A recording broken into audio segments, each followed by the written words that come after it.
Tere hommikust kõigile ja rõõm teid näha, et te olete meiega siin saalis ja tere ka kõigile, kes meid pärast vaatavad järgi. Mina olen Erika. Ja mina olen Karmen. Tere ka minu poolt.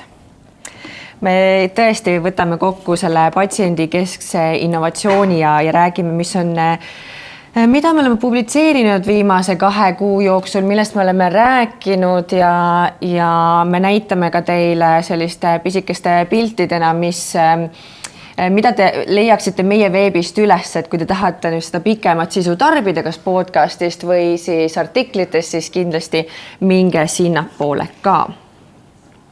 Ja hea uudis võib-olla on see ka, et meil on kõik kellegile või midagi kellegile, kellele meeldib lugeda, meil on palju artikleid, aga lisaks meil on ka oma podcast, et ei pea kodus lugema, võite ka jalutama minna ja meie podcasti kuulata samal ajal.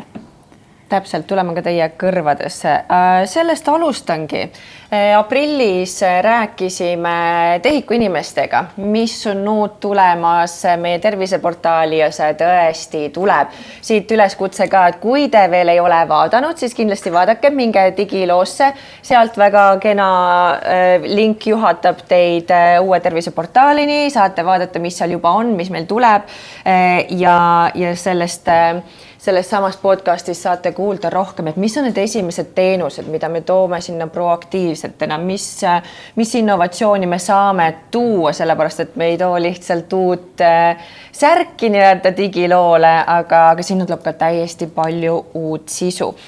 Ja võib-olla nagu kokkuvõttes ongi see, et lõpuks innovatsioon ja kõik see lisaväärtus ei tule üldse mitte sellest, et me peaksime rohkem digitaliseerima ja nagu Eestis on tavaliselt, et mida me järgmiseks veel rohkem saame digitaliseerida, aga pigem just see, et kas me saaksime andmeid kuidagi targemalt taaskasutada hoopis. Ja see ongi üks kuidas läbi rohkemate integreerimise me saame taaskasutada ja ristkasutada uusi andmeid. Aga üks asi, mis kindlasti eestlastele on ka alati rõõmus, on siis, kui meie enda digiteenused või digilahendused muutuvad ka piiriülesteks.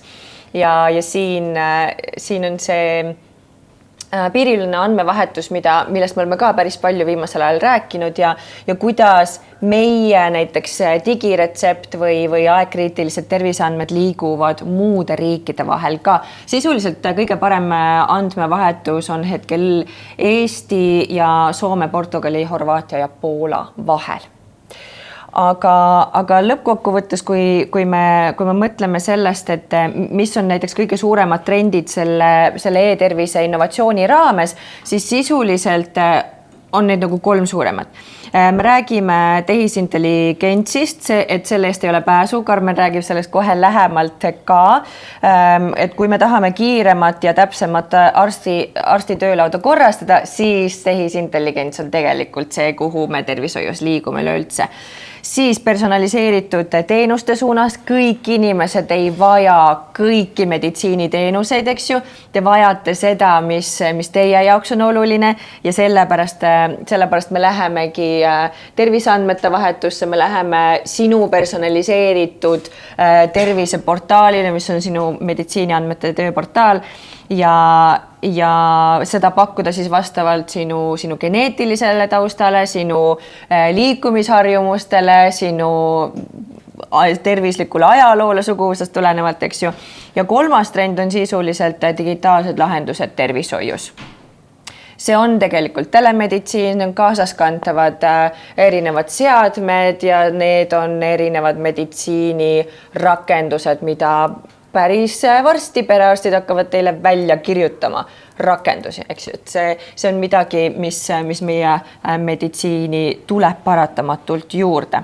Nii et täpselt kuulake ja lugege lähemalt, millest me siin rääkisime, mis on tegelikult kohe tulemas uue terviseportaaliga ka. Ja nagu Erika juba mainis, me läheme personaalsemaks. Meil on kõikidel oma erivajadused ja selleks siis esiteks meil tuli rääkima Piret Hirv podcasti ja me keskendusime 2 laiemale trendile tervishoius. Esiteks siis avaliku ja erasektori koostöö, miks on see oluline ka meie solidaarsuspõhises tervishoiusüsteemis ning võib-olla sellised huvitavamad küsimused ka, et kui me kaasame rohkem erasektorit, siis kus see vastutus täpsemalt lasub nii erasektori teenusepakkuja, arsti ja ka inimese kui teenuse tarbija vahel. Ja teine huvitav teema, just nagu Erika mainis, personaalmeditsiin. Meil on ju tegelikult geenivaramu, mille üle me saame väga uhked olla, sest et 20% täisealistest elanikest on oma geeniandmed juba ära kaardistanud. Ja lõpuks me oleme jõudnud nii kaugele, et kus teadus saab veel rohkem panustada meie tervishoidu ja me saame geeniandmed liita siis varasemate tervishoiuandmetega ning veel personaalsemat lähenemist pakkuda inimestele. Ja seeläbi ka just arstide töökoormust vähendada, sest et mida kõik see innovatsioon nii tehnoloogia kui ka geeniandmete juures aitab just teha, on seda detektiivitööd vähendada, mida arstid praegu peavad liiga palju tegema. Ja Piret mainis ka ära esimesed teenused, mis tulevad personaalmeditsiini raames kasutusele hiljemalt järgmisel aastal, siis näiteks rinnavähiuuring. Meil kõik naised loodetavasti käivad sõeluuringutel, aga kahjuks mõned naised peavad varem minema ja geeniandmed aitavad meil väga lihtsasti need naised üles leida ja pakkuda neile proaktiivselt ja varem juba neid sõeluuringu teenuseid võrreldes nende eakaaslastega. Ja teine oluline trend, meil on palju terviseandmeid, meie arstidel, teiste meditsiinitöötajate ja minu kui kodaniku vaates on väga hea terviklik vaade terviseandmetest, aga see on alles selline esimene kiht. Ja tänu sellele, et meil on nii palju andmeid, meil on võimalik uusi analüütilisi teenuseid peale ehitada ning kasutada siis teiseselt terviseandmeid.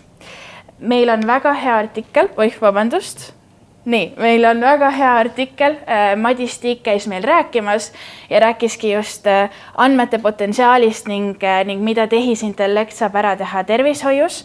Muide, meil on juba aastast 2020 kasutusel kliiniline otsustustugi perearstide ja meditsiiniõdede poolt ja see ongi esimene näide, kus siis me kasutame tervishoiuandmeid teiseselt ära. Ja selle eesmärk ongi see, et arstide aega kokku hoida ja kõik need vajalikud andmed ühes kohas kiiresti kuvada ja otsustustugi toimub nii ennetamisel kui ka diagnoosimisel ja sobiva ravi väljapakkumisel. Aga see on meie lühike ülevaade, me ei taha tegelikult teile kõik ette öelda, loodan, et see inspireeris pigem teid lugema ja meie podcasti kuulama.